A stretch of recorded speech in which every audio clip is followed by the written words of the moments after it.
জীবনের মালিক কে? হায়াতের মালিক কে? গোটা পৃথিবীর মালিক কে? সেই আল্লাহ তাআলা বলেছেন, বান্দা তোমরা যারা আমি আল্লাহ আমাকে রব বলে স্বীকার করে নিয়েছো, আমি আল্লাহ তাআলা তোমাদেরকে যেটা আদেশ করেছি সেটা 100-100 মেনেছো। আমি আল্লাহ তাআলা তোমাদেরকে যেটা নিষেধ করেছি সেটা তোমরা বাদ দিয়েছো, বর্জন করেছো। আমার এই মুখ দিয়ে উচ্চারণ করেছো আলা আলাহুল খলকু আলাম, সৃষ্টি যার আইন চলবে, কথা বলে না, সৃষ্টি যার আইন চলবে তার। আল্লাহ পাক বলে, বান্দা এই কথা ঘোষণা দেওয়ার পর যাদের উপর জুলুম আসে, হামলা আসে, মামলা আসে, জেলে যেতে হয়, ফাঁসির কাস্টে ঝুলতে হয়, শত জুলুম নির্যাতন সহ্য করার পরে সুম্মাস্তাকামু, ইস্তেকামত যারা থাকে, তখন আমার আল্লাহ রাব্বুল আলামিন ওই মাজলুমদের জন্য আকাশ থেকে তাতানাজ্জালু আলাইহিমুল মালাইকা, আমার আল্লাহ তাআলা তাদের জন্য ফেরেশতা নাজিল করে। সুবহানাল্লাহ না? যারা এই দুনিয়ার বুকে বলেছেন আমার রব আল্লাহ, আল্লাহ যেটা আদেশ করেছেন সেটা 100-100 মেনেছেন, আল্লাহ যেটা বর্জন করতে বলেছেন, আল্লাহ যেটা নিষেধ করেছেন সেটা বাদ দিয়েছেন, আমার এই মুখ দিয়ে উচ্চারণ করেছেন আলা আলাহুল খলকু আলাম, সৃষ্টি যার আইন চলবে তার। আল্লাহর প্রতি দৃঢ়ভাবে ঈমানের দৃষ্টিতে থাকার কারণেই শত জুলুম নির্যাতন হামলা মামলা সহ্য করার পরে সুম্মাস্তাকামু, যারা ইস্তেকামত থাকে, তখন আমার আল্লাহ পাক ওই মাজলুমদের জন্য আকাশ থেকে মালাইকা ফেরেশতা নাজিল করে।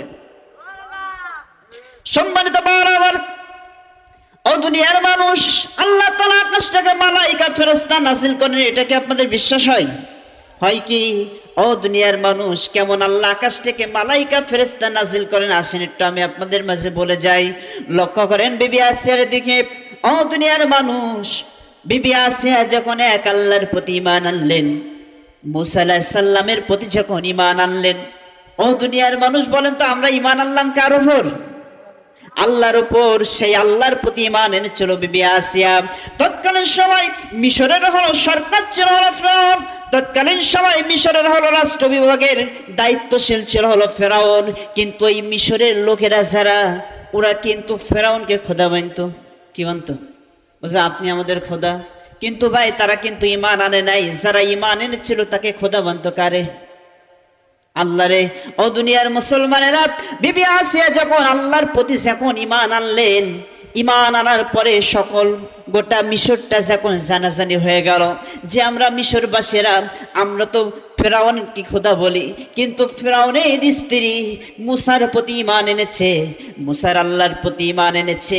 এমন যদি হতে থাকে আমাদের খোদাগিরি থাকবে না, আমাদের নেতৃত্ব থাকবে না, আমাদের ক্ষমতা থাকবে না।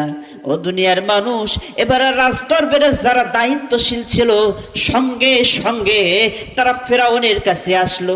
কার কাছে আসলো? কথা বুঝতে পারছেন তো? ফেরাউনের কাছে আসলো।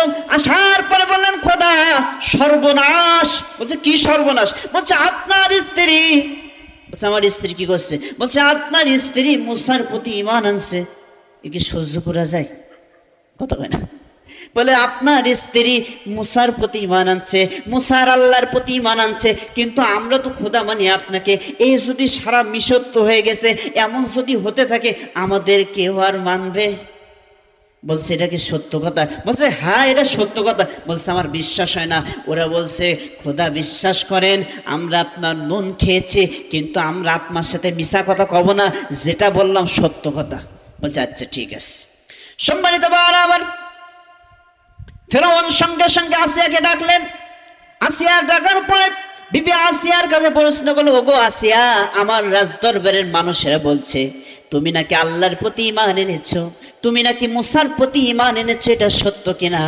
তখন বিবি আসিয়া বলেছেন, ও ফেরাউন শুনে নাও, জেনে নাও, তোমার রাষ্ট্র দরবারের যারা কর্মচারী রয়েছে তোমার সাথে যেটা বলেছে, যে কথাটা বলেছেন সত্য কথা বলেছে, আমি আল্লাহর প্রতি ঈমান এনেছি। সুবহানাল্লাহ হবে না? আমি আল্লাহর প্রতি ঈমান এনেছি। বলছে তুমি আল্লাহর প্রতি ঈমান নিয়েছো, ঈমান ছেড়ে দাও। কি বলে? ঈমান ছেড়ে দাও। মুসার প্রতি ঈমান এনেছো, ঈমান ছেড়ে দাও। তখন বিবি আসিয়া বলছেন, ফেরাউন শুনে নাও, জেনে নাও, তুমি আমার স্বামী, তোমার জন্য আমার নিজের দেহটা দিতে পারি, তোমাকে সম্মান করতে পারি, আর আমি যে আল্লাহর প্রতি ঈমান এনেছি সে আল্লাহর জন্য নিজের জীবনটা আমি দিতে পারি। সুবহানাল্লাহ কবেন না বাপ? বারবার বিবি আসিয়া বলছে, ফিরআউন তুমি আমার স্বামী, এই জীবনের সবথেকে বড় দামি, তোমাকে আমি সম্মান করি, তোমার জন্য নিজের দেহটা আমি দিতে পারি, কিন্তু আমি যে মালিকের প্রতি ঈমান এনেছি সেই মালিকের জন্য আমি আসিয়া নিজের জীবনটা দিতে পারি। ভাইরা আমার, এবার ফিরআউন বলছে, আসিয়া এখনো সময় আছে, বল যদি ইসলাম না ছেড়ে দিস, তুই যদি মুসার প্রতি যে ঈমান এনেছিস, মুসার আল্লাহর প্রতি যে ঈমান আনছস, এই ঈমান যদি না ছেড়ে দিস এর পরিণাম কিন্তু ভালো হবে না। তোর এমন হতে পারে আমি কিন্তু ওই আগুনের ভিতরে তোকে কিন্তু দিতে পারি, এমন হতে পারে তোকে কিন্তু বল্লভ দিয়ে খুশিয়ে খুশিয়ে আমি হত্যা করতে পারি। তখন বিবি আসিয়া বলেছেন, জীবন দেওয়ার মালিক হলো আল্লাহ, হায়াতের মালিক হলো আল্লাহ, মৌতের মালিক হলো আল্লাহ।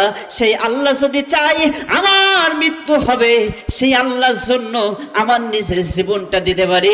তো দুনিয়ার মুসলমান, বিবি আসিয়া বলছেন, মৃত্যুর ফায়সালা কিন্তু জমিনে হয় না, মৃত্যুর ফায়সালা কিন্তু আকাশে হয়।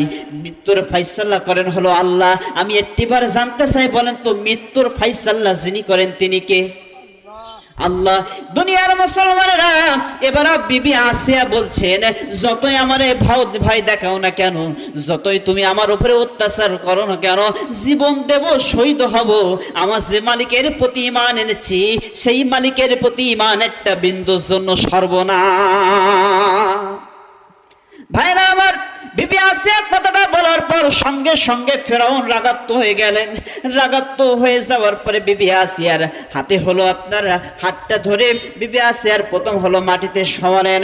শোয়ার পরে বিবি আসিয়ার হাতে হলো পেরেক মারে, পায়ে হলো পেরেক মারে। বিবি আসিয়া বলে আল্লাহ, ডান হাতে যখন পেরেক মারে বিবি আসিয়া বলে আল্লাহ, পায়ে যখন পেরেক মারে তখন বলে আল্লাহ। ও দুনিয়ার মানুষ, আমি আপনি ঈমান এনেছি, আমার আপনার উপরে বাধা আসে নাই, কিন্তু বিবি আসিয়া আল্লাহর প্রতি ঈমান আনার কারণে বিবি আসিয়ার বল্লভ দিয়ে তার লজ্জার স্থানে কিন্তু আঘাত করেছিল। ও দুনিয়ার মানুষ, শুধু তাই না, আল্লাহর প্রতি ঈমান আনার কারণে খাব্বাবকে অত্যাচার করেছিল, আল্লাহর প্রতি ঈমান আনার কারণে খোবায়েব কিন্তু জীবন দিয়েছিল, আল্লাহর প্রতি ঈমান আনার কারণে আম্মার বিন ইয়াসির জীবন দিয়েছিল, আল্লাহর প্রতি ঈমান আনার কারণে বাংলাদেশের নন্দিত মায়ের গর্বিত সন্তান কোরআনের পাখি আল্লামা সাইদি শহীদ হয়েছিল। কথা বলেন ঠিক কিনা? আরে ভাই, আরে আপনার আমার ঈমান তো, আপনি আমি ঈমান এনেছি, আপনার আমার উপর বাধা আসে নাই, অত্যাচার আসে নাই, জুলুম আসে নাই, কিন্তু যারা আল্লাহর প্রতি দৃঢ়ভাবে ঈমান এনেছে, ঘর ছেড়েছে, বাড়ি ছেড়েছে, কিন্তু